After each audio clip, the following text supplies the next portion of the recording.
তুরস্কের ঐতিহাসিক আয়া সোফিয়া মসজিদের গম্বুজের সংস্কার ও মজবুতকরণ কাজ শুরু করতে যাচ্ছে তুর্কি সরকার। রয়টার্সের তথ্যানুসারে প্রায় ১৪৮৬ বছর পর এই প্রাচীন স্থাপনায় এমন বৃহৎ পরিসরে সংস্কার কাজ পরিচালিত হতে যাচ্ছে। বিশেষজ্ঞরা বলছেন, এই প্রকল্পটি ইতিহাসের অন্যতম বৃহৎ সংরক্ষণমূলক উদ্যোগ হিসেবে বিবেচিত হতে যাচ্ছে। এই সংস্কার কার্যক্রমের মূল লক্ষ্যই হচ্ছে যুগের পর যুগ ধরে দাঁড়িয়ে থাকা এই অসাধারণ স্থাপনাটির স্থায়িত্ব নিশ্চিত করা ও এর ঐতিহাসিক সংরক্ষণ করা। গম্বুজের স্থাপত্যগত বৈশিষ্ট্য, গঠন ও শক্তির ওপর বিশেষ নজর দিয়ে এটি এমনভাবে পুনর্গঠন করা হবে যাতে ভবিষ্যৎ প্রজন্মের জন্য এর সৌন্দর্য ও গুরুত্ব অটুট থাকে। আয়া সোফিয়া মধ্যযুগীয় রোমান সাম্রাজ্য ও পরবর্তীকালে উসমানীয় সাম্রাজ্যের রাজধানী কনস্টান্টিনোপল, যা বর্তমানে ইস্তাম্বুল শহরের কেন্দ্রে অবস্থিত একটি ঐতিহাসিক ধর্মীয় স্থাপনা।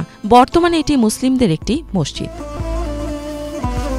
আয়া সোফিয়া একসময় বিশ্বের সবচেয়ে বড় গির্জা ছিল। টানা ৯০০ বছর ধরে এটি খ্রিস্টানদের উপাসনালয় হিসেবে ব্যবহৃত হয়। ১৪৫৩ সালে অটোমান সুলতান মুহাম্মদ ফাতিহের ঐতিহাসিক কনস্টান্টিনোপল বিজয়ের পর তুরস্ক মুসলিম সাম্রাজ্যের অন্তর্ভুক্ত হয়। এরপর তিনি এটিকে একটি মসজিদে রূপান্তরিত করেন, যার নতুন নামকরণ করা হয় ইম্পেরিয়াল মসজিদ হিসেবে। প্রায় ৫০০ বছর ধরে এটি ইসলামের অন্যতম প্রধান মসজিদ হিসেবে দাঁড়িয়ে থাকে।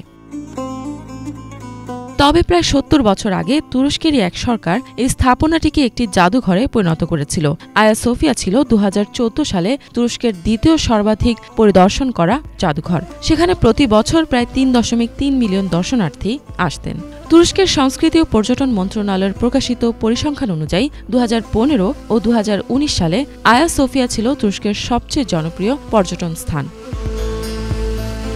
২০১৮ সালের ৩১ মার্চ কুরআন তিলাওয়াত করে ফাতিহ সুলতান মুহাম্মদ সহ আয়া সোফিয়ার জন্য কাজ করা সকলের রুহের মাগফিরাতের জন্য মোনাজাত করেন তুরস্কের প্রেসিডেন্ট রিসেপ তাইপ এরদোয়ান। ২০২০ সালের ১০ জুলাই শুক্রবার তুরস্কের শীর্ষ আদালত আয়া সোফিয়াকে পুনরায় মসজিদে রূপান্তরের রায় ঘোষণা করেন।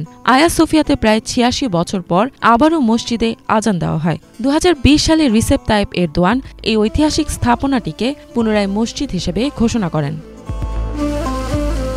বাইজেন্টাইন শিল্পের ইতিহাসবিদ আসনু বিলবান ইয়ালচিন বলেন, গত ১০ বছর ধরে স্থাপনাটির বিভিন্ন অংশে সংস্কারের কাজ চলমান রয়েছে। তিনি বলেন, এই সংস্কার প্রক্রিয়া আয়া সোফিয়ার ইতিহাসে একটি নতুন ও গুরুত্বপূর্ণ অধ্যায় উন্মোচন করবে।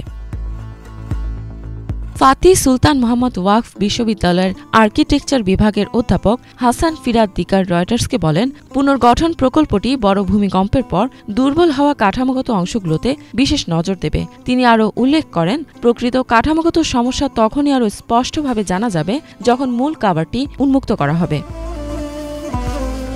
এদিকে আয়া সোফিয়া সংস্কার কাজ চলাকালীন নামাজ আদায়কারী ও দর্শনার্থীদের জন্য খোলা থাকবে বলে জানানো হয়েছে। যদিও সাংস্কৃতিক সম্পদ সংরক্ষণ ও মেরামত বিশেষজ্ঞ আহমেদ গুলেজ বলেন, এই সিদ্ধান্ত সংস্কার প্রক্রিয়াকে আরও জটিল করে তুলতে পারে। এদিকে আবহাওয়ার চ্যালেঞ্জিং পরিস্থিতির কারণে গম্বুজ সংস্করণের সম্পূর্ণ সময়সীমাও নির্ধারণ করা এখনও সম্ভব হয়ে ওঠেনি। ইফাত জাহান, বাংলা ভিশন।